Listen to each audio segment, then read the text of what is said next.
முகப்பேர் உயிர் தேர்தலின் திருச்சபையின் உறுப்பினர்களே, கிளை சபையின் அங்கத்தினர்களே, காணொளி காட்சி மூலமாய் காண்கிற அன்பு சகோதர சகோதரிகளே, உங்கள் அனைவரையும் ஆண்டவர் இயேசு கிறிஸ்துவின் இனிய நாமத்திலே மனமகிழ்ச்சியோடு வாழ்த்தி வரவேற்கிறேன். இந்த நாளின் வழிபாட்டிற்கு ஆர்வமாக கர்த்தரை நோக்கி நாம் ஜெபிப்போம், ஜெபம் செய்வோம்.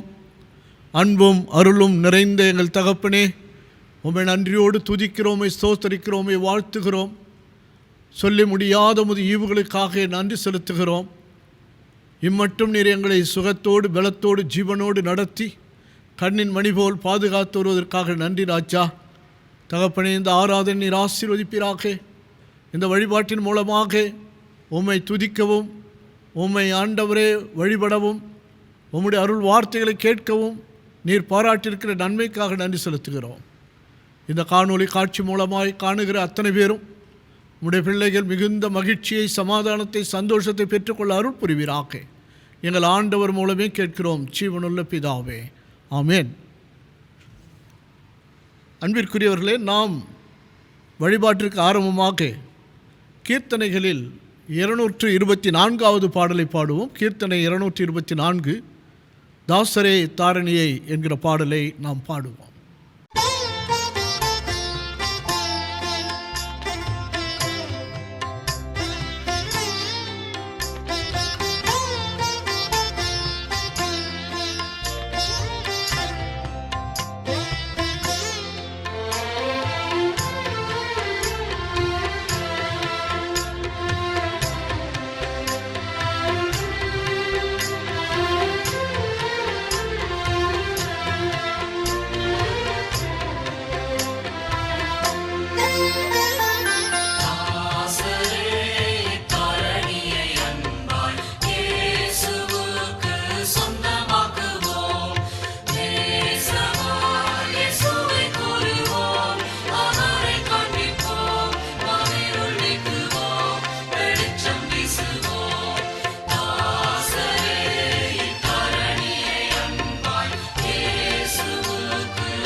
நாம் கடவுளை தொழுவோம்.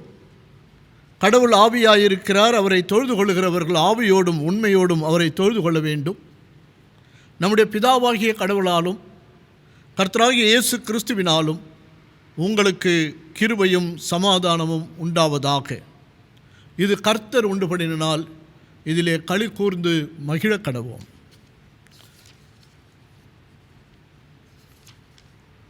அன்பிற்குரியவர்களே, நமக்கு பாவம் இல்லை என்போமானால் நம்மை நாமே வஞ்சிக்கிறவர்களாவோம். நமக்குள் உண்மை இல்லை. நமது பாவங்களை அறிக்கையிட்டால் பாவங்களை நமக்கு மன்னித்து எவ்வித அனிதமும் நீங்க நம்மை சுத்திகரிப்பதற்கு அவர் நம்பத்தக்கவரும் நீதியும் உள்ளவர். கடவுள் ராஜ்யம் சமீபித்திருக்கிறது. மனம் திரும்பி சுவிசேஷத்தில் நம்பிக்கை வையுங்கள்.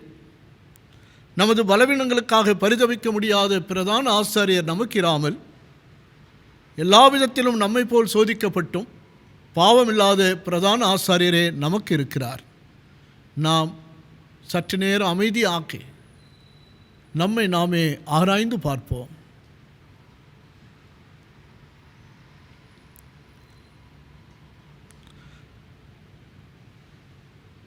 தன் பாவங்களை மறைக்கிறவன் வாழ்வடைய மாட்டான். அவைகளை அறிக்கை செய்து விட்டுவிடுகிறவனோ இரக்கம் பெறுவான். சர்வ வல்லமையுள்ள கடவுளிடத்தில் நாம் நமது பாவங்களை தாழ்மையோடு அறிக்கை செய்வோம். சர்வ வல்லமையும் மிகுந்த இரக்கமுள்ள பிதாவே, தப்பிப்போன ஆடுகளைப் போல நாங்கள் நம்முடைய வழிகளை விட்டு வழுவி அலைந்து போனோம். எங்கள் இருதயத்தின் யோசனைகளுக்கும் விருப்பங்களுக்கும் மிகவும் இணங்கி நடந்தோம். உமது பரிசுத்த கற்பனைகளுக்கு விரோதமாய் குற்றம் செய்தோம். செய்யத்தக்கவைகளை செய்யாமல் செய்யத்தகாதவைகளை செய்து வந்தோம். எங்களுக்கு சுகமே இல்லை. ஆனாலும் ஆண்டவரே, தேவரீர் எங்கள் ஆண்டவராகிய இயேசு கிறிஸ்துவின் மூலமாய் மனிதருக்கு அருளி செய்த வாக்கு தத்தங்களின்படியே நிர்பாக்கியமுள்ள குற்றவாளிகளாகிய எங்களுக்கு இறங்கும். தப்பிதங்களை அறிக்கையிடுகிற எங்கள் மேல் பொறுமையாயிரும். பாவத்து நிமித்தம் துக்கப்படுகிற எங்களை சீர்படுத்தும். மிகவும் இரக்கமுள்ள பிதாவே, உம்முடைய பரிசுத்த நாமத்துக்கு மகிமை உண்டாகும்படி நாங்கள் இனி தேவ பக்தியும் நீதியும் தெளிந்த புத்தியும் உள்ளவர்களாய் நடந்து வர இயேசு கிறிஸ்து நிமித்தம் எங்களுக்கு கிருபை செய்தருளுவோம். ஆமேன். சர்வ வல்லமையும் மிகுந்த இரக்கமுள்ள ஆண்டவர் மன்னிப்பையும் பாவ நிவர்த்தியை நமக்கு கட்டளையிட்டருளி வாழ்க்கையை சீர்படுத்துவதற்கான காலத்தையும் தமது பரிசுத்த ஆவியானவருடைய கிருபையையும் தேற்றுதலையும் தந்தருள்வாராக. ஆமேன். ஆண்டவரை துதியுங்கள். ஆண்டவர் நாமம் துதிக்கப்படுவதாக. இன்றைக்குரிய திருமறை பாடம் வாசிக்க கேட்போம். வாசிக்கும்படி தெரிந்து கொள்ளப்பட்ட சுவிசேஷ வேத பாடம் மத்தேயு 4ஆம் அதிகாரம் வசனங்கள் 17 முதல் 25 முடிய. மத்தேயு 4ஆம் அதிகாரம் 17 முதல் 25 முடிய. அது முதல் இயேசு, மனம் திரும்புங்கள், பரலோக ராஜ்யம் சமீபித்திருக்கிறது என்று பிரசங்கிக்கத் தொடங்கினார். இயேசு கலிலேயா கடலோரமாய் நடந்து போகையில் மீன் பிடிக்கிறவர்களாயிருந்த 2 சகோதரராகிய பேதுரு என்னப்பட்ட சீமோனும் அவன் சகோதரன் அந்திரேயாவும் கடலில் வலை போட்டு கொண்டிருக்கிற போது அவர்களைக் கண்டு, என் பின்னே வாருங்கள், உங்களை மனுஷரை பிடிக்கிறவர்கள் ஆக்குவேன் என்றார். உடனே அவர்கள் வலைகளை விட்டு அவருக்கு பின் சென்றார்கள்.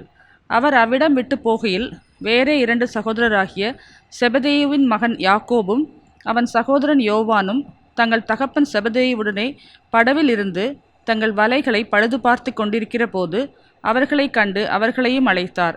உடனே அவர்கள் படவையும் தங்கள் தகப்பனையும் விட்டு அவருக்கு பின் சென்றார்கள். பின்பு இயேசு கலிலேயா எங்கும் சுற்றி நடந்து அவர்களுடைய ஜெப ஆலயங்களில் உபதேசித்து ராஜ்யத்தின் சுவிசேஷத்தை பிரசங்கித்து ஜனங்களுக்கு உண்டாயிருந்த சகல வியாதிகளையும் சகல நோய்களையும் நீக்கி சொஸ்தமாக்கினார். அவருடைய கீர்த்தி சீரியா எங்கும் பிரசித்தமாயிற்று. அப்பொழுது பலவித வியாதிகளையும் வேதனைகளையும் அடைந்திருந்த சகல பிணியாளிகளையும் பிசாசு பிடித்தவர்களையும் சந்திர ரோகிகளையும் திமிர்வாதக்காரரையும் அவரிடத்தில் கொண்டு வந்தார்கள். அவர்களை சொஸ்தமாக்கினார். கலிலேயாவிலும் தெக்கப்போலியிலும் எருசலேமிலும் யூதேயாவிலும் யோர்தானுக்கு அப்புறத்திலும் இருந்து திரளான ஜனங்கள் வந்து அவருக்கு பின் சென்றார்கள். பாடம் முடிந்தது. கிறிஸ்துவுக்கே மகிமை உண்டாவதாக. ஆமேன்.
மத்தேயு எழுதின நற்செய்தி நூல் 4ஆம் அதிகாரம் 17ஆம் வசனம்.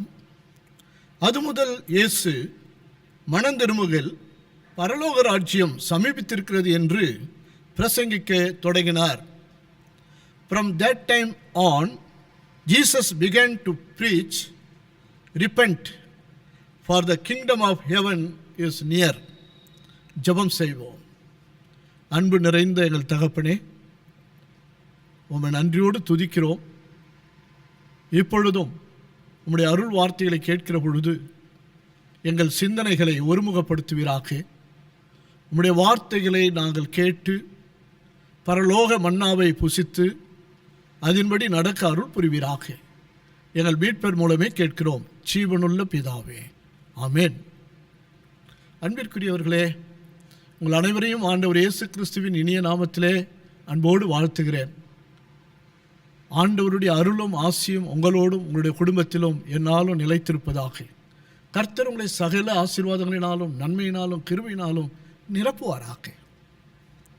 அருமையான கடவுளுடைய பிள்ளைகளே, இன்றைய வழிபாட்டிலே, இன்றைய நாளிலே நாம் சிந்திக்கும்படியாக நமக்கு கொடுக்கப்பட்டிருக்கிற தலைப்பு அருட்பணி, அனைவருக்கும் நற்செய்தி, mission, good news to all என்ற தலைப்பிலே நாம் சிந்திக்க அழைக்கப்படுகிறோம்.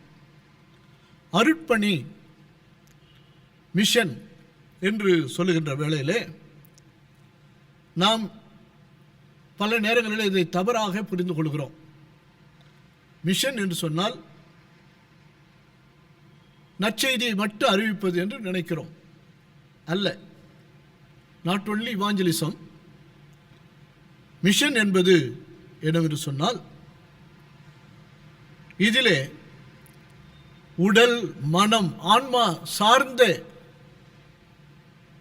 செய்தியை,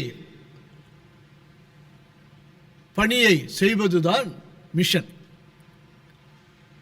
ஒட்டுமொத்த ஒரு மனித வாழ்க்கைக்கு தேவையான முழுமையான பணிகளை செய்வது அருட்தொண்டு, அருட்பணி என்று சொல்லப்படுகிறது. உடல், மனம், ஆன்மா இம்மூன்றும் நலமாக இருக்க வேண்டும். இந்த மூன்றுக்கும் உரிய அருட்பணி, அதுதான் மிஷன். எனவே இந்த அருட்பணியை செய்கிறவர்கள் மிஷனரிகள் என்று அழைக்கப்படுகிறார்கள். மிஷனரிகள் என்று சொன்னால், நமது நாட்டிற்கு வந்த ஆரம்ப காலத்தில் மிஷனரிகள் நம்முடைய நாட்டில் நற்செய்தியை மட்டும் அறிவிக்கவில்லை, மாறாக கல்வி கூடங்களை எழுப்பினார்கள். அடுத்தது மருத்துவமனைகளை கட்டினார்கள். இப்படி காஸ்பல், எஜுகேஷன், ஹாஸ்பிட்டல்ஸ் என்று சொல்லி இந்த மூன்று முக்கியமான பணிகளை அவர்கள் நம்முடைய நாட்டிலே சென்ற இடங்களிலெல்லாம் செய்தார்கள். இயேசு கிறிஸ்துவும் இந்த மிஷன், அருட்பணி என்பதற்கு அவர்தான் நமக்கு மாடல். அவர்தான் நமக்கு இந்த மிஷன், அருட்பணியை சொல்லிக் கொடுத்திருக்கிறார். மத்தேயு 4ஆம் அதிகாரத்தில் 23ஆம் வசனத்திலே பார்ப்பீர்களானால், பின்பு இயேசு கலிலேயா எங்கும் சுற்றித் திரிந்து நடந்து அவருடைய ஜெப ஆலயங்களில் உபதேசித்து, நல்ல கவனிங்க, உபதேசித்து, ஆலயங்களில் உபதேசித்து ராஜ்யத்தின் சுவிசேஷத்தை பிரசங்கித்து ஜனங்களுக்கு உண்டாயிருந்த சகல வியாதிகளையும் சகல நோய்களையும் நீக்கி சொஸ்தமாக்கினார். 3 பணிகளை செய்தார். உபதேசித்தார், பிரசங்கித்தார், நோய்களை நீக்கினார். Jesus went throughout Galilee, teaching in their synagogues, preaching the good news of the kingdom and healing every disease and sickness. அருமையானவர்களே, இதில் முதலாவது ஒன்றை நான் உங்களுக்கு சொல்ல வேண்டும். இயேசு கலிலேயாவிலே சுற்றி நடந்து திரிந்து அவருடைய இந்த அருட்பணியை, ஒட்டுமொத்தமான திருப்பணியை செய்தார். அதிலே இந்த கலிலேயாவை பற்றி நாம் பிறகு பார்ப்போம். ஜெப ஆலயம் ஜெப ஆலயங்களிலே போய் அவர் உபதேசிக்கிறார். அங்கே அவர் உபதேசிக்கிற பொழுது இந்த ஜெப ஆலயங்கள் என்று சொன்னால் என்ன? இந்த யூதர்கள் எகிப்திலிருந்து வந்து எருசலேமிலே அவர்கள் குடியேறின பிறகு எருசலேமிலே தேவாலயம் கட்டப்பட்டது. எருசலேம் தேவாலயத்திலே தான் பலிகளை செலுத்த வேண்டும், காணிக்கைகளை பொருத்தனைகளை செலுத்த வேண்டும். அவர்கள் இருக்கிற கிராமங்களிலே சிறு சிறு நகரங்களிலே அவர்கள் வாரந்தோறும் எருசலேம் போக முடியாது. எனவே அவர்கள் என்ன செய்வார்கள்? ஜெப ஆலயங்கள் என்று சொல்லுகிற சினகாக், அவர்களிடத்திலே அவர்கள் சிறு சிறு ஜெப ஆலயங்களை கட்டி அங்கே தொழுது கொள்வார்கள். அங்கே அவர்கள் கடவுளுடைய வார்த்தைகள் அவர்களுக்கு பகிர்ந்து கொடுக்கப்படும். இப்படிப்பட்ட இடம்தான் ஜெப ஆலயம் என்று அழைக்கப்பட்டது. அந்த ஜெப ஆலயங்களிலே ஆண்டவர் சென்று 3 முக்கியமான திருப்பணிகளை செய்தார். Teaching, preaching and healing. இந்த 3 திருப்பணிகளை செய்தார். இயேசு அருட்பணியாக, அதாவது மிஷன் என்று சொல்லப்படுகிற அருட்பணியாக இந்த 3 ஊழியங்களை செய்தார் என்று இங்கே மத்தேயுவிலே நாம் பார்க்கிறோம். டீச்சிங் என்று சொன்னால் கற்பித்தல். இந்த சமூகத்தை பற்றிய அறிவு, ஒருவேளை அது விழிப்புணர்வு என்று சொல்லலாம், அதை ஆண்டவர் கொடுத்தார். நீதி, நேர்மை, உண்மை இவைகளை பற்றிய மனம் சார்ந்த போதனைகளை ஆண்டவர் போதித்தார்.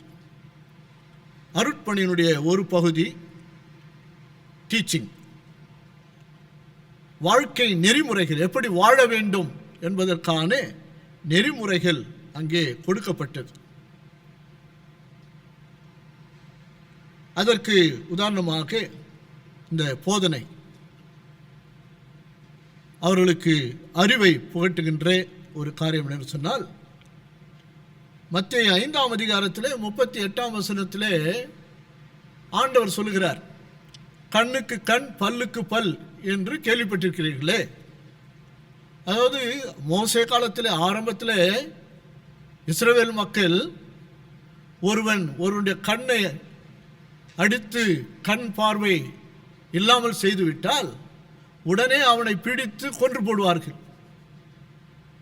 அப்படிப்பட்ட ஒரு முரட்டாட்டமான ஒரு எண்ணம், குணம் இருந்தது. அப்படிப்பட்ட சூழ்நிலையிலே மோசே என்ன சொல்லுகிறார்? அவர்களுக்கு ஒரு புதிய சிந்தனையோடு ஒரு சத்தியத்தை சொல்றார், ஒரு கட்டளை கொடுக்கிறார்.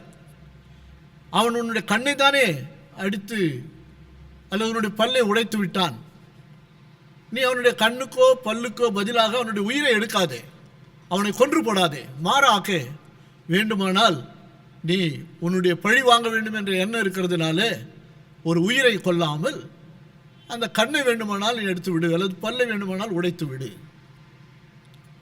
இப்படி பல ஆயிரம் ஆண்டுகளுக்கு முன்னதாக அவருடைய மன கடினத்தின் நிமித்தம் கொடுக்கப்பட்ட ஒரு கட்டளை அது, கண்ணுக்கு கண் பல்லுக்கு பல் என்பது. இதையே அவர்கள் பல ஆயிரம் ஆண்டுகளாக இதை வைத்துக்கொண்டு மோசே சொன்னார் என்று சொல்லி பழி வாங்குகிறவர்களாக இருந்தார்கள். இப்போது ஆண்டவர் என்ன சொல்லுகிறார்? அவர்களுக்கு போதிக்கிறார், கற்றுத்தருகிறார். 5ஆம் அதிகாரம் 43, 44 சொல்லுகிறார். 5, 43, 44, உனக்கு அடுத்தவனை சிநேகித்து உன் சத்துருவை பகைப்பாயாக என்று சொல்லப்பட்டதை கேள்விப்பட்டிருக்கிறீர்கள். உன்னுடைய சத்துருவை பகைக்க வேண்டும் என்று சொல்லப்பட்டதை கேள்விப்பட்டிருக்கிறேன். அதையே கையில் பிடித்துக் கொண்டு நாங்கள் இதைத்தான் செய்வோம் என்று சொல்லுகிறீர்கள். ஆனால் நான் உங்களுக்கு இப்போது ஒரு புதிய கட்டளை கொடுக்கிறேன். அன்றைக்கு அவர்களுடைய மிருகத்தனமான மன கடினத்தின் நிமித்தம் அப்படிப்பட்ட ஒரு கட்டளை கொடுக்கப்பட்டது. ஆனால் இன்றைக்கு நீங்கள் வளர்ந்திருக்கிறீர்கள், வளர்ச்சி பெற்றிருக்கிறீர்கள், நாகரிகத்திலும் பண்பாட்டிலும் கலாச்சாரத்திலும் பெருகியிருக்கிறீர்கள், அறிவிலே வளர்ந்திருக்கிறீர்கள். நான் உங்களுக்கு சொல்லுகிறேன், உங்கள் சத்துருக்களை சிநேகியுங்கள், அவர்களை பகைக்க வேண்டாம், அவர்களை சிநேகியுங்கள், உங்களை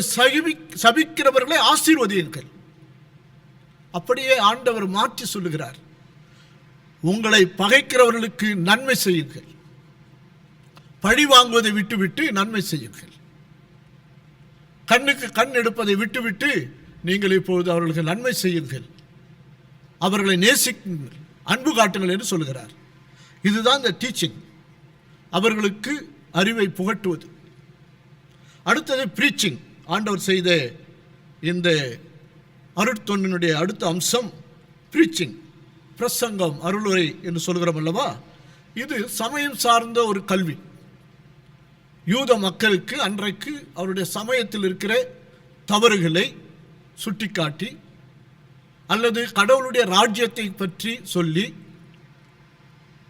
ஒருவனை ஒருவன் நேசிக்க வேண்டும், அன்பு பாராட்ட வேண்டும், ஒருவருக்காக ஒருவர் நன்மை செய்ய வேண்டும் என்ற பல அறிவுரைகளை சமயம் சார்ந்து சொல்லப்பட்ட கல்விதான் இந்த ப்ரீச்சிங், பிரசங்கம், அருளுரை. இந்த அருளுரை பிரசங்கம் ஆன்மா சார்ந்த ஒன்று இல்லைங்களா? ஆன்மா சார்ந்த ஒன்று. ஆண்டவர் நம் எல்லோருக்கும் இந்த ஆன்மாவை கொடுத்திருக்கிறார். இந்த உலக வாழ்விலே நாம் வாழுகிற வாழ்க்கை இந்த உலகத்தோடு முடிகிற ஒரு வாழ்க்கை அல்ல, மறுமைக்குரிய ஒரு வாழ்வு. அந்த மறுமை வாழ்வை நாம் பெற வேண்டும் என்று சொன்னால் இந்த உலகத்திலே நாம் உண்மை உள்ளவர்களாக, நீதி உள்ளவர்களாக, அன்புள்ளவர்களாக வாழ வேண்டும். இப்படிப்பட்ட உண்மைகளை கற்றுத்தருகிற பகுதிதான் ப்ரீச்சிங். அதற்கு சமயத்திலே இருக்கிற நன்மைகளையும் அல்லது சமயத்திலே மதத்திலே இருக்கிற தவறான கொள்கைகளையும் ஆண்டவர் கடிந்து உரைக்கிறார். நன்மைகளை அவர் நிறைவேற்றுகிறார்.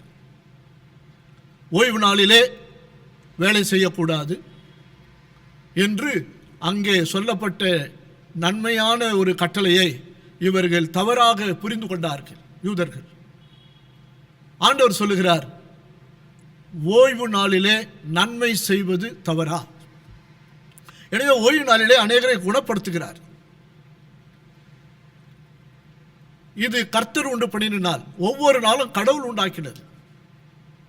எனவே ஒரு புதிய விளக்கத்தை அருளுரையின் மூலமாக, பிரசங்கத்தின் மூலமாக இயேசு கிறிஸ்து அன்றைக்கு மக்களுக்கு புகட்டினார். இது இரண்டாவது அம்சம், ப்ரீச்சிங். மூன்றாவது ஹீலிங், சுகப்படுத்துவது. ஹீலிங் என்பது என்ன சொன்னால், அதுக்கு நீங்கள் அந்த வசனத்தை பார்த்தால் மிக அருமையான ஒரு வசனம். இந்த மத்தேயுவிலே 23வது வசனம், அங்கே என்ன சொல்லப்படுகிறது? ஆண்டவர் இயேசு கிறிஸ்து ஜனங்களுக்கு உண்டாயிருந்த சகல வியாதிகளையும், ரெண்டு சொல்றார், சகல வியாதிகளையும் சகல நோய்களையும் நீக்கி குணப்படுத்தினார். சகல வியாதி, சகல நோய். இதை ஆங்கிலத்தில் சொல்லுகிற பொழுது இந்த வியாதி நோய் ரெண்டையும் ஆண்டவர் சுகப்படுத்தினார். ரெண்டு ஒன்று தானே அப்படின்னா இல்லை. வியாதியை குறித்து சொல்லுகிற போது வியாதி என்பது மருத்துவத்தின் மூலமாக சுகப்படுத்தப்பட வேண்டியது. அதாவது தொற்று வியாதி, படுகாயம், உடலிலே நச்சுத்தன்மை ஏற்படுவது, உடலில் உள்ள செல்கள் சீரழிவது போன்ற இந்த நோய்கள் எல்லாம், இந்த வியாதிகள் எல்லாம் கடுமையானவைகள். According to this way of thinking, disease is something that needs to be cured, such as infection, injury, toxic exposure, cell degeneration, etc. இந்த வியாதி என்பது இப்படிப்பட்ட கடுமையான நோய்களை குறிப்பிடுகிற ஒரு வார்த்தை. இவைகளெல்லாம் ஆண்டவர் சுகப்படுத்தினாராம். நோய் என்பது sickness. Sickness is something that need to be managed, such as feelings of pain, discomfort, distress, weakness and fatigue, etc. அதாவது நாமே தாங்கிக் கொண்டு சுகப்படுத்தக்கூடிய இப்படிப்பட்ட வீக்னஸ், பலகீனங்கள், நோய் என்று அதை சொல்லுகிறார். அவைகளை நாம் நம்முடைய சில மருத்துவ முறைகளினாலே நாமே அதை சுகப்படுத்திக் கொள்ள முடியும். உதாரணத்துக்கு தலைவலி வந்தால் சில நம்முடைய வீட்டில் இருக்கிற பொருட்களை அரைத்து பத்து போட வேண்டும் என்று சொல்வார்கள். அப்படி போட்டால் சரியாகிவிடும். இன்றைக்கு இந்த தொற்று வியாதி கோவிட்-19 வந்திருக்கு இல்லையா, இதற்கு கொடுக்கப்படுகிற மருந்தே இஞ்சி, மிளகு, மஞ்சள் தூள், எலுமிச்சப்பழம், இப்படி ஒரு சாதாரண பொருட்களை கொண்டுதான் அதை குணப்படுத்த முடியும் என்று சொல்கிறார்கள். பர்கரு, பீஸா இதெல்லாம் பிரயோஜனம் கிடையாது இல்லைங்களா? எனவே அருமையானவர்களே, இங்கே ஆண்டவர் அவரை தேடி வருகிற மக்கள் கொடுமையான வியாதியிலும் இருந்தார்கள், சாதாரண நோயிலும் இருந்தார்கள். அனைவரையும் குணப்படுத்தினார். உடல் சார்ந்த அவருடைய தேவையை சந்தித்தார். அது மட்டுமல்ல, அவர்கள் வந்து ஆண்டவருடைய அருள் உரைகளை கேட்கிற பொழுது பல மைல் தூரம் நடந்து வந்து நீண்ட நேரம் ஆன பிறகு அவர்களுக்கு உணவளித்தார். அவருடைய தேவைகளை பூர்த்தி செய்தார். இப்படி மிஷன் என்பது, அருட்தொண்டு என்பது மக்களுக்கு கற்றுத்தருவது, மக்களுக்கு அருளுரை மூலமாக விளக்கம் அளிப்பது, அவர்களுடைய உடல் சார்ந்த தேவைகளை சந்திப்பது. எனவேதான் இந்த பணிகளை ஆண்டவர் செய்தார். Teaching, preaching and healing. அருமையான கடவுளுடைய பிள்ளைகளே, இதிலே மிக முக்கியமானது இவாஞ்சலிசம். இந்த evangelism is one of the aspects of the mission. அருட்தொண்டுடைய மிக முக்கியமான ஒரு அம்சம் நற்செய்தி பணி. ஆண்டவர் 17ஆம் வசனத்தில், மத்தேயு 4ஆம் அதிகாரம் 17ஆம் வசனத்தில் அவருடைய ஊழியத்தை முதலாக ஆரம்பிக்கிற போது அவர் பிரசங்கித்த வார்த்தை, மனந்திரும்புங்கள், பரலோக ராஜ்யம் சமீபமாய் இருக்கிறது. மனந்திரும்புங்கள், பரலோக ராஜ்யம் சமீபமாய் இருக்கிறது என்று பிரசங்கிக்க தொடங்கினார். From that time on, Jesus began to preach, repent, for the kingdom of heaven is near. இயேசு ஊழியத்தின் ஆரம்பத்தில், திருப்பணியினுடைய ஆரம்பத்தில் இந்த 2 வார்த்தைகளை உச்சரிக்கிறார். மக்களை பார்த்து சொல்லுகிறார், மனம் திரும்புங்கள். ஏனென்று சொன்னால் பரலோக ராஜ்யம், அரசு அருகில் வந்துவிட்டது என்று பிரசங்கிக்க தொடங்கினார் என்று மத்தேயுவில் சொல்லுகிறது. இங்கே இந்த மனம் திரும்புங்கள் என்பது அவர் உச்சரிக்கிற வார்த்தை மனித வாழ்க்கைக்கு மிக மிக அவசியமானது. இந்த பரலோக ராஜ்யத்தை சுதந்திரித்துக் கொள்ள வேண்டும் என்று சொன்னால், அதிலே நாம் பங்கு பெற வேண்டும் என்று சொன்னால், நம்முடைய வாழ்க்கையிலே முதன்மையான காரியம் மனம் திரும்புதல் வேண்டும். ரிப்பென்டன்ஸ்.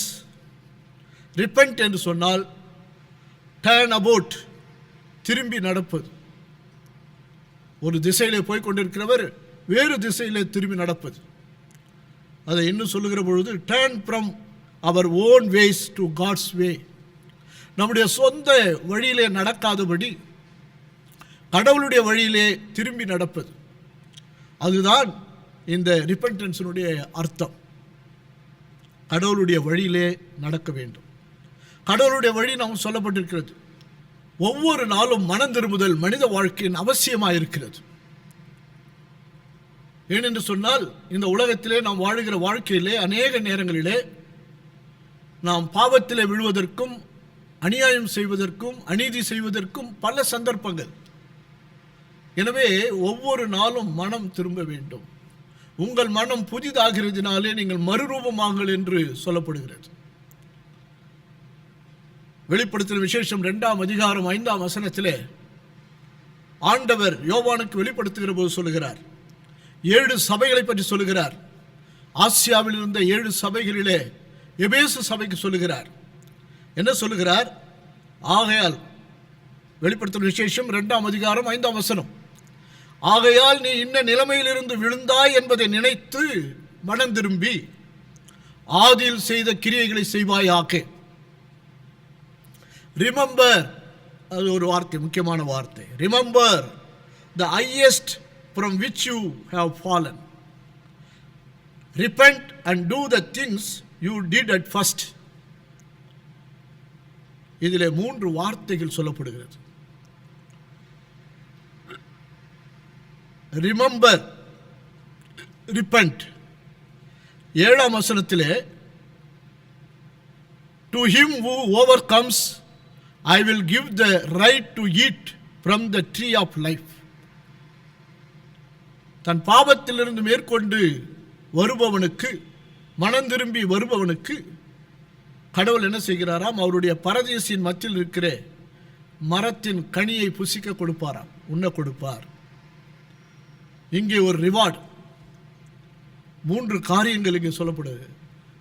ரிப்பெண்ட், முதல்ல remember, repent and you will get reward. மனம் திரும்புதல் மிக மிக அவசியம். அருமையான கடவுளுடைய பிள்ளைகளே, இதைத்தான் எபேசு சபைக்கு சொல்லுகிறார். என்ன சொல்லுகிறார்? நீ மனம் திரும்பு. மனம் திரும்புதலுக்கு முதல் படி என்னன்னா, நினைத்து பார்க்க வேண்டும், யோசிக்க வேண்டும், திரும்பி பார்க்க வேண்டும். ரிமெம்பர், உன்னுடைய வாழ்க்கையில் என்ன தவறு, என்ன பாவம், என்ன குற்றம், குறை என்பதை நீ நினைத்து பார். அதான் இங்க சொல்றார், நீ என்ன நிலைமையிலிருந்து விழுந்து விட்டாய் என்பதை நினைத்து பார். ரிமெம்பர். அநேகர் தங்களுடைய பாவங்களை, தங்களுடைய குற்றங்களை சாத்தான் என்கின்ற இன்னொரு உருவகத்தின் மேலே பழி போடுவது. நான் அல்ல, இல்லைங்களா? ஆதாம் பாவம் செய்தான். ஆண்டவர் கேட்கிறாரு, ஏன்பா நீ என்ன செய்த? அப்போ அவன் என்ன சொல்றான்? ஐயா, நான் பாவம் செய்யல, நான் தப்பு பண்ணல, நீர் உருவாக்கின ஏவாள் கொடுத்தால் நான் சாப்பிட்டேன், ஏன் குற்றம் இல்லை. கடவுள் மேலேயே பழி போடுறான், இல்லைங்களா? அருமையான கடவுளுடைய பிள்ளைகளே, நம்முடைய பாவம் என்ன என்பது நமக்கு தெரியும், கடவுளுக்கு தெரியும். நாம் மறைக்கக்கூடாது. அதுதான் வசனம் சொல்லுது, தன் பாவங்களை மறைக்கிறவன் வாழ்வடைய மாட்டான், அவைகளை அறிக்கை செய்து விட்டுவிடுகிறவனும் இரக்கம் பெறுவான். எனவே நம்முடைய பாவம் என்ன என்பதை நாம் யோசிக்க வேண்டும், சிந்திக்க வேண்டும், அதை நினைத்து பார்க்க வேண்டும். பிறகு நாம் மனம் வருந்தி ஆண்டவரிடத்தில் ஒப்பு கொடுக்க வேண்டும். அன்றைக்கு சிலுவையிலே அறையப்பட்ட கல்வர்களிலே ஒருவர் தன்னுடைய குற்றங்களை உணர்ந்து அதை எண்ணி பார்த்து அதை அறிக்கை செய்கிறார், ஆண்டவரிடத்திலே மன்னிப்பு பெறுகிறார். மனம் திரும்பினால்தான் மன்னிப்பு உண்டு. எனவே நம்முடைய பாவங்களை, நம்முடைய குற்றங்களை நாம் அறிக்கை செய்ய வேண்டும், அதை ஒப்புக்கொள்ள வேண்டும். அது மட்டுமல்ல, அதிலிருந்து நாம் மீண்டு வர வேண்டும். சகேயு பார்த்தீங்கன்னா, ஆண்டவர் அவனை அழைக்கிறார். சகேயு மனம் திரும்புகிறார்.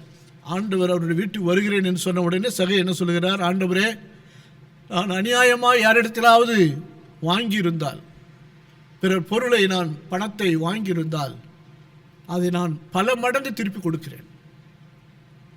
அதுதான் அநியாயமாய் வாங்கினதை திருப்பி கொடுப்பது. அதுதான் மனம் திரும்புதலுடைய ஒரு அடையாளம். நான் மனம் திருந்திட்டேன் என்று சொன்னால் அது பிரயோஜனம் கிடையாது. யாருக்கு நாம் அநியாயம் செய்தோமோ அவர்களுக்கு அதை திருப்பி கொடுக்க வேண்டும். அதனால்தான் எபேசு சபைக்கு சொல்லுகிறார், உன்னிடத்தில் என்ன குறை, நீ எதிரே விழுந்து போனாய் என்று சொன்னால், நீ அன்பிலே நிறைந்தவனாக இருந்தாய், எனவே நீ மீண்டும் அன்பு செய்கிறவனாக இரு. அன்பு இல்லை, உங்ககிட்ட எல்லாம் இருக்கு, விசுவாச வாழ்க்கையில் நீ பெருகினவனாக இருக்கிறாய், எல்லாம் உண்டு. ஆனால் பிறனை நேசிக்கிற அந்த அன்பு இல்லையே. எனவே ஆதியில் கொண்டிருந்த அன்பை மீண்டும் செய் என்று ஆண்டவர் சொல்லுகிறார். அப்படி செய்தால் அவனுக்கு தன்னை நினைத்து மனம் திரும்பி வருகிறவனுக்கு ஆண்டவர் சொல்லுகிறார், பரதீசில் இருக்கிற கனியை, மரத்தின் கனியை புசிக்க கொடுப்பேன், அந்த பரம வீட்டின் வாழ்வை தருவேன் என்று சொல்லுகிறார். இந்த ஆண்டவருடைய ஊழியத்தை, மனம் திரும்புகள் பரலோக ராஜ்யம் சமீபத்திருக்கிறது என்று சொல்லி ஆரம்பித்த அவருடைய ஊழியத்தை தொடர்ந்து செய்வதற்காக ஆண்டவர் சீடர்களை அழைத்தார். அது இந்த பகுதியில் மத்தேயு 4ஆம் அதிகாரத்தில் நமக்கு இன்றைக்கு கொடுக்கப்பட்ட பகுதி அதுதான். மத்தேயுவிலே 4:17-25 வசனங்கள். அடுத்த பகுதி என்னவென்று சொன்னால் 18ஆம் வசனத்திலே, கலிலேயா கடலோரமாய் நடந்து போகையில் ஆண்டவர் தன்னுடைய ஊழியத்தை கலிலேயாவிலே ஆரம்பித்தார். கலிலேயா என்று சொல்லப்படுகிற நாட்டிலே தான் அதிகமாக செய்தார்.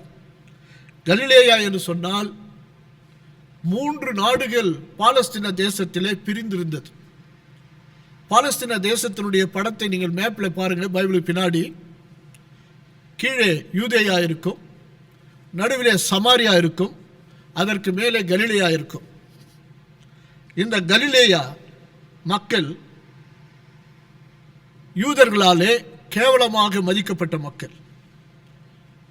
அவர்கள் யூதர்கள் அதிகமாக இருந்தார்கள். புற இனத்தவர்கள், வேற்று இனத்து மக்களும் வேற்று நம்பிக்கை மக்களும் இருந்தார்கள். இப்படிப்பட்ட இந்த சமாரியா அடுத்து வருகின்ற கலிலேயாவில் இருந்த மக்கள் படிக்காதவர்கள், அதிகமாக மீன் பிடிக்கிற தொழில் செய்தவர்கள், நாகரிகம் இல்லாதவர்கள் என்று யூதர்களாலே அவர்கள் கேவலமாக மதிக்கப்பட்டவர்கள். பண்பாடு, கலாச்சாரம், வறுமை இதிலே இருந்தவர்கள். எனவே இவர்களை, கலிலேயர்களை குறித்த ஒரு எண்ணம் என்னென்னா, அவர்களை தாழ்ந்தவர்களாக அவர்கள் எண்ணி அப்படிப்பட்ட நிலையிலே அவர்களை நடத்தினார்கள். எனவே இப்படிப்பட்ட அந்த கலிலேயாவில் தான் ஆண்டவர் வாழ்ந்தார். நாசரேத்து கலிலேயாவிலே இருக்கிறது. அந்த கலிலேயாவில் தான் அவர் தன்னுடைய ஊழியத்தை செய்தார். ஏன் இந்த கலிலேயாவிலே அதிகமாக ஊழியம் செய்தார்? அநேக அற்புதங்களை செய்தார். அதில் பெரும்பாலான அற்புதங்கள் கலிலேயாவிலே செய்யப்பட்டது.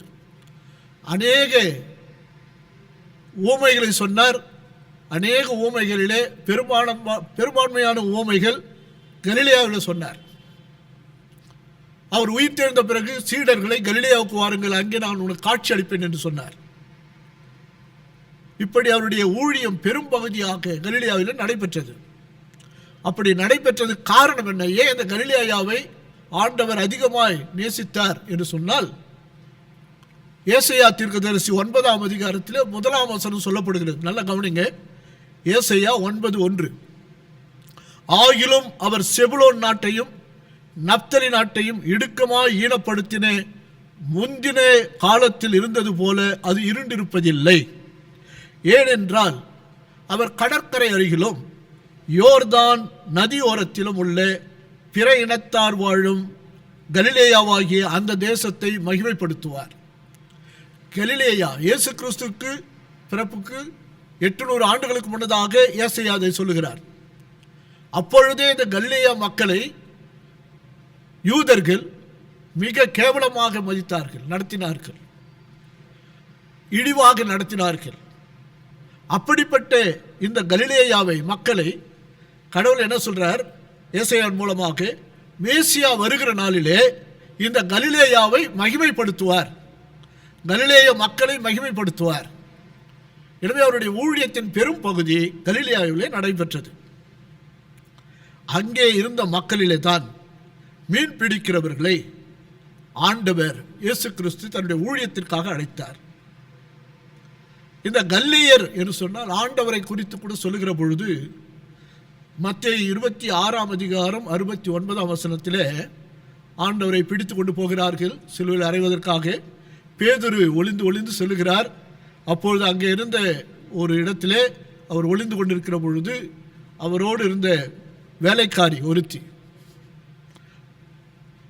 பேதுருவிடத்தில் வந்து, நீயும் கலிலேயனாகி இயேசுவோட கூட இருந்தாய் அல்லவா என்று கேட்கிறார். கலிலேயன் என்று சொன்னாலே அந்த வார்த்தையே தரக்குறைவான ஒரு வார்த்தை, தரக்குறைவாக மதிப்பிடுகிற ஒரு வார்த்தை. நீயும் அந்த இயேசு கலிலேயன், அந்த கலிலேயனோடு இருந்தாய் அல்லவா. அப்போஸ்தலர் 2ஆம் அதிகாரம் 7ஆம் வசனத்தில்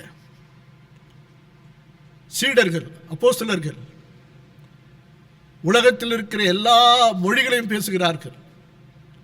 பரிசுத்த ஆவியானவராலே, அந்த வல்லமையினாலே அவர்கள் பேசுகிறார்கள். அப்பொழுது அங்கே இருந்தவர்கள் எல்லாம் பிரமித்து ஆச்சரியப்படுகிறார்கள். என்ன சொல்றாங்க?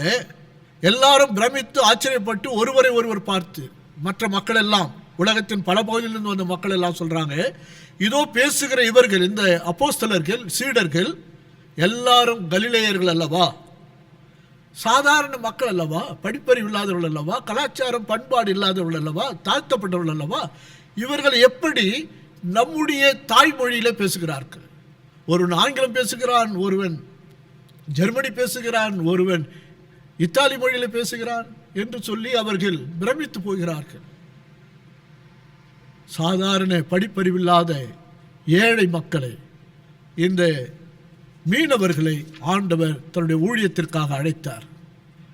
அந்த சாதாரண மக்களை கொண்டுதான் அசாதாரணமான தன்னுடைய மீட்பு பணியை ஆண்டவர் செய்தார். மீட்பு பணியை செய்தார். இந்த மிஷன் என்று சொல்லப்படுகிற அருட்பணியை ஆண்டவர் செய்ததற்கு, அவருக்கு பின்பு அதை தொடர்ந்து செய்வதற்கு பேதுரு, அந்திரேயா, யோவான், யாக்கோபு என்கின்ற மீனவர்களை அழைத்து அவர்களுக்கு கற்றுக் கொடுத்து அவர்களை ஆண்டவர் தகுதிப்படுத்தி இந்த ஊழியத்திற்காக அவர்களை ஆண்டவர் பயன்படுத்தினார். அப்படிப்பட்ட இந்த கலிலேயர்களாகிய சீடர்கள் தான் பிற்காலத்தில் ஆண்டவருக்கு மகிமையாக திருப்பணியாற்றினார்கள். ஆண்டவருக்கு மகிமையாக திருப்பணியாற்றினார்கள். பேதுருவை பற்றி சொல்லுகிற பொழுது என்ன சொல்லுகிறார்கள்? பேதுரு முதலாக பிரசங்கித்த பிறகு 3000 பேர் ஆண்டவரை ஏற்றுக்கொண்டார்களாம். சாதாரணமானவர்கள் அசாதாரணமான காரியங்களை செய்தார்கள். அப்போஸ்தலர் 4:13 சொல்றார், பேதுருவும் யோவானும் பேசுகிறதை, தைரியத்தை அவர்கள் கண்டு அவர்கள் படிப்பறிவு இல்லாதவர்கள் என்றும் பேதமை உள்ளவர்கள் என்றும் அறிந்தபடியினால் இயேசுடன் இருந்தவர்கள் என்று அறிந்து கொண்டார்கள். இயேசுவோடு இருந்ததினாலே, இவர்கள் ஆவியானுடைய வல்லமையினாலே இவ்வளவு அறிவோடு பேசுகிறார்கள் என்று அறிந்து கொண்டார்கள். அருமையான கடவுளுடைய பிள்ளைகளே, ஆண்டவர் இயேசு கிறிஸ்துவினுடைய ஊழியம், திருப்பணி, அருட்பணி என்பது, is ministry was one of the restoring people to wholeness. முழுமையான ஒரு வாழ்வுக்கு மக்களை உருவாக்குவது, மக்களை அழைப்பது, மக்களுக்கு அந்த வாழ்வை கொடுப்பது தான், மீட்டெடுப்பது தான் கடவுளுடைய அருட்பணி, திருப்பணி என்று நாம் புரிந்து கொள்ள வேண்டும். அதற்கு சாதாரண மக்களை ஆண்டவர் பயன்படுத்தினார். இன்றைக்கும் கூட இந்த உலக வாழ்க்கையில் நம்மையும் ஆண்டவர் பிரத்யேகமாக அழைத்திருக்கிறார். நமக்கு கல்வி அறிவு இல்லை, அல்லது நான் மெத்த படித்தவன் இல்லை என்பதல்ல. அவருடைய திருப்பணியை, டீச்சிங், ப்ரீச்சிங், ஹீலிங் என்று சொல்லப்படுகிற திருப்பணியை நாம் செய்வதற்கு ஆண்டவர் நம்மை கூட பயன்படுத்த அவர் வல்லவராக இருக்கிறார். எனவேதான் சொல்கிறாங்க, பைத்தியமானவர்களை தெரிந்து கொண்டாராம். ஞானிகளை வெட்கப்படுத்தும்படி பைத்தியமானவைகளை தெரிந்து கொண்டார். அருமையான கடவுளுடைய பிள்ளைகளே, ஆண்டவர் நம்மை அழைக்கிறார். அவருடைய அழைப்பை ஏற்று நாம் ஒவ்வொருவரும் இந்த நாளில் செய்ய வேண்டிய வேலை, ரிமெம்பர், உன்னுடைய பாவத்தினுடைய காரணம் என்ன, உன்னுடைய நிலையை உணர்ந்து பார். Remember and repent. நீ மனம் திரும்பு, and then you will be rewarded. உனக்கு மிகப்பெரிய பரிசு கொடுக்கப்படும், மறுமை வாழ்வு கிடைக்கும். அந்த திருப்பணியை செய்ய ஆண்டவர் நம்மையும் அழைக்கிறார். நம்மை அர்ப்பணிப்போம். ஆண்டவருடைய அருளும் ஆசியும் உங்களோடு எப்பொழுதும் நிலைத்திருப்பதாக. ஆமென். கடவுளுடைய வார்த்தைகளை கேட்ட நாம் நம்முடைய விசுவாசத்தை அப்போஸ்தலர் விசுவாச பிரமாணத்தின் மூலமாக நாம் அறிக்கை செய்வோம். வானத்தையும் பூமியையும் படைத்த சர்வ வல்லமை உள்ள தேவனாகிய பிதாவை விசுவாசிக்கிறேன். அவருடைய ஒரே குமாரனாகிய நம்முடைய நாதர் இயேசு கிறிஸ்துவை விசுவாசிக்கிறேன். அவர் பரிசுத்த ஆவியினாலே கன்னிமரியாளிடத்தில் உற்பத்தி பிறந்தார். பொந்திய பிலாத்தின் காலத்தில் பாடுபட்டு சிலுவையில் அறையுண்டு மரித்து அடக்கம் பண்ணப்பட்டு பாதாளத்தில் இறங்கினார். 3ஆம் நாள் மரித்தோரிடத்திலிருந்து எழுந்தருளினார். பரமண்டலத்துக்கு ஏறி சர்வ வல்லமையுள்ள பிதாவாகிய தேவனுடைய வலது பார்க்க விற்றிருக்கிறார். அவ்விடத்திலிருந்து உயிருள்ளோரையும் மரித்தோரையும் நியாயந்திருக்க வருவார். பரிசுத்த ஆவியை சுவாசிக்கிறேன். பொதுவாயிருக்கிற பரிசுத்த சபையும் பரிசுத்தவான்களுடைய ஐக்கியமும் பாவ மன்னிப்பும் சரீர உயிர்த்தெழுதலும் நித்திய ஜீவனம் உண்டாகும் என்று காத்திருக்கிறேன். ஆமென். ஆண்டவராகிய இயேசு கிறிஸ்துவின் நாமத்தினாலே திருச்சபையோருக்கு வாழ்த்துக்களை தெரிவித்துக் கொள்கிறேன். கடந்த வாரங்கள் அறிவித்த வண்ணம் இந்த கொரோனா தொற்று ஊரடங்கின் காலங்களில் நலிந்த குடும்ப மாணவ மாணவியருக்கு கல்வித் தொகைகள் அளித்து உதவுவது திருச்சபையோருக்கு நம்ம ஆண்டவர் அளித்துள்ள ஒரு பெரிய பொறுப்பாகும். திருச்சபையோர் இந்த அழைப்பினை ஏற்று உதாரணமாக உங்கள் காணிக்கைகளை ஒரு கவரில் இட்டு ஆலயத்தில் படைக்கும்படி உங்களை அன்புடன் கேட்டுக்கொள்கிறோம். கல்வி உதவி கவர்கள், மாதாந்திர சந்தா கார்டுகள் மற்றும் சுயவிருப்பு உண்டியல்கள் படைப்போர் ஆலயத்துக்கு காலை 7 மணி முதல் 9 மணி வரை மற்றும் மாலை 6 மணி முதல் 8 மணி வரை என்ற நேரங்களில் படைக்கும்படியும் உங்களை அன்புடன் கேட்டுக்கொள்கிறோம்.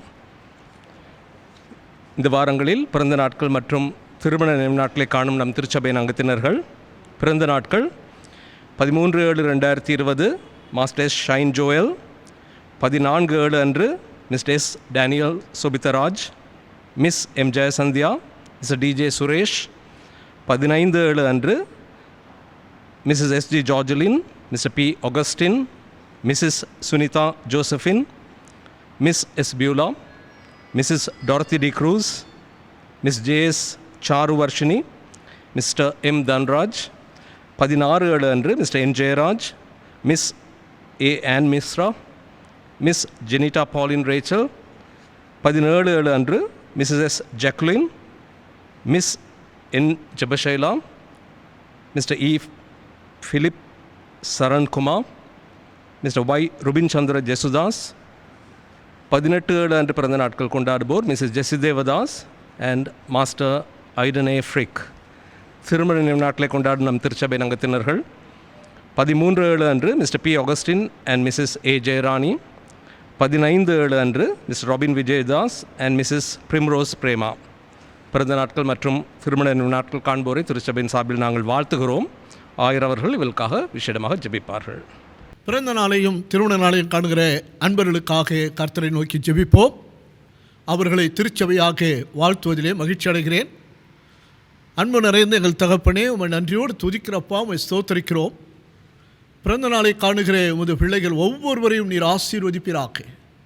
உம்முடைய பிள்ளைகள் அநேக பிறந்த நாட்களை காணவும் சுகத்தோடு பலத்தோடு ஜீவனோடு வாழ்ந்து உமக்கு மகிமையாய் ஜீவிக்கும் நீர் அருள் புரிவீராக. அனைத்து நன்மைகளையும் அவர்களுக்கு நிறைவாய்த்தாரும். உமது நாமத்தில் அவர்களை திருச்சபையாக வாழ்த்தி ஆசீர்வதிக்கிறோம். திருமண நாளை காணுகிற தம்பதியர்களை ஆசீர்வதியும். உம்முடைய பிள்ளைகள் அநேக திருமண நாட்களை காணட்டும். சுகத்தோடு பலத்தோடு ஜீவனோடு வாழ்ந்து நீர் அருளுகின்ற நன்மைகளை ஆசீர்வாதங்களை பெற்று அநேகருக்கு ஆசீர்வாதமாக இருக்க இவர்களை நீர் ஆசீர்வதிக்கும்படியாக செபிக்கிறோம். இவர்களையும் என்னுடைய குடும்பத்து மக்களையும் ஆசீர்வதிப்பீராக. திருச்சபையாக நாங்கள் வாழ்த்தி உமது நாமத்தில் இவர்களை வாழ்த்தி ஆசீர்வதிக்கிறோம்.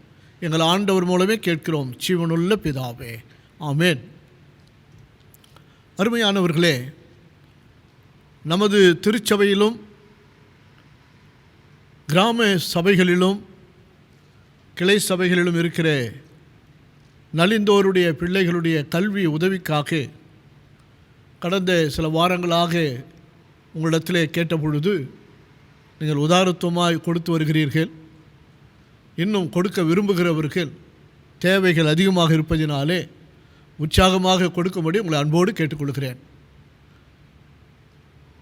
இந்த திருப்பணிக்காக உங்களை அர்ப்பணித்துக் கொள்ளும்படி அன்போடு கேட்டுக்கொள்கிறேன். இந்த கொரோனா கொடிய தொற்று பரவல் சூழ்நிலையில் நம்முடைய மக்களுக்காக, நம்முடைய தேசத்தின் மக்களுக்காக இந்த தொற்று பரவாதபடி இதிலிருந்து மீண்டு சுகம் பெறுவதற்கும் நாம் மற்றவர்களுக்காக ஜெபிக்க வேண்டியவர்களாக இருக்கிறோம். நீங்கள் தொடர்ந்து அவர்களுக்காக ஜெபிக்கும்படி அன்போடு கேட்டுக்கொள்கிறேன். கர்த்தர் நம்மை எடுத்து பயன்படுத்துவாராக.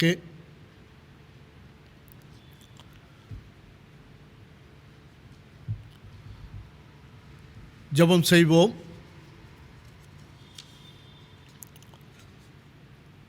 அன்பும் அருளும் நிறைந்தவரே,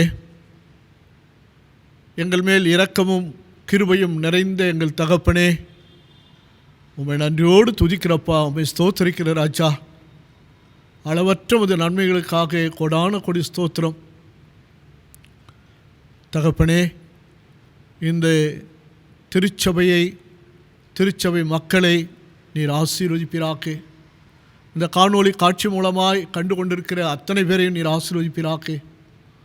உம்முடைய பிள்ளைகள் அத்தனை பேரும் சுகமாய் நலமாய் இருக்கட்டும்.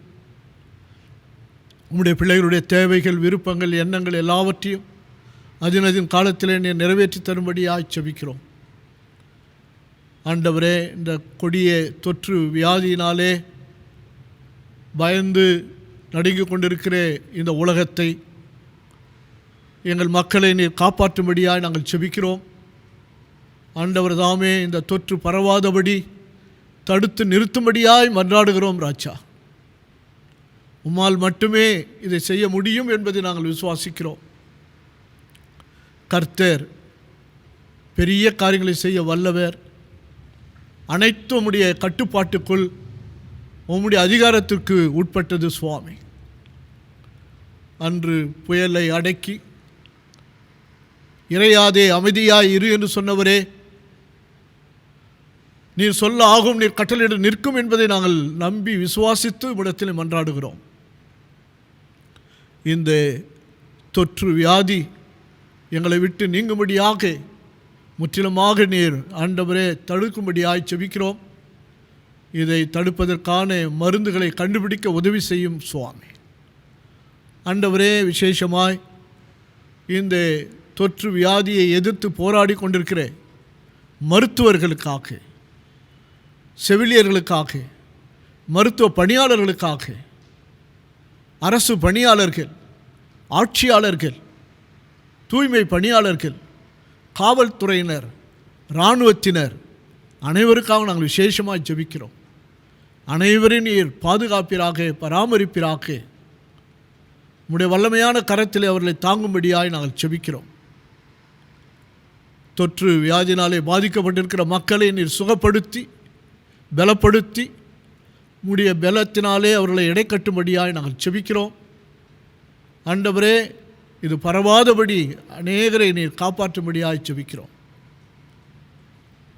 எங்களுடைய திருச்சபை மக்கள், நண்பர்கள், உறவினர்கள், எங்களுடைய தேசத்தின் மக்கள் அத்தனை பேருக்காக ஜெபிக்கிறோம் சுவாமி. அனைவரையும் நீர் காப்பாற்று. சுகம், பலன், ஜீவனை தந்து பாதுகாத்து நித்தமும் நீர்ப்பாய்ச்சலான தோட்டத்தை போல உமது பிள்ளைகளை நடத்தும் ஐயா. கண்ணீரிலும் கவலையிலும் வேதனையிலும் வியாதியிலும் சஞ்சலத்திலும் பாரத்திலும் பஞ்சத்திலும் பசியிலும் வறுமையில் இருக்கிற மக்களுக்காக ஜெபிக்கிறோம். அனைவரையும் காப்பாற்று. வருமானம் இல்லாமல், உழைக்க வழி இல்லாமல் ஆண்டவரே தத்தளித்து கொண்டிருக்கிற மக்கள் அவருடைய கண்ணீரை துடைப்பீராக. நாங்கள் திருச்சபையாக்க, உம்முடைய விசுவாசிகளாக்க இப்படிப்பட்ட மக்களுக்கு உதவி செய்யவும் எங்களை நீர் எடுத்து பயன்படுத்தும்படியாய் ஜெபிக்கிறோம். உமக்கே மகிமை உண்டாகட்டும். உம்மை துதிக்கிறோம், போற்றுகிறோம், ஸ்தோத்தரிக்கிறோம். எங்கள் ஆண்டவர் மூலமே கேட்கிறோம், ஜீவனுள்ள பிதாவே, ஆமேன். ஆண்டவர் உங்களை ஆசீர்வதித்து உங்களை காக்க கடவர். ஆண்டவர் தம்முடைய முகத்தை உங்கள் மேல் பிரகாசிக்க பண்ணி உங்கள் மேல் கிருபையாய் இருக்க கடவர். ஆண்டவர் தம்முடைய முகத்தை உங்கள் மேல் பிரசன்னமாக்கி இப்பொழுதும் எப்பொழுதும் உங்களுக்கும் குடும்பத்திற்கும் சமாதானம் கட்டளிட கடவர். ஆமேன்.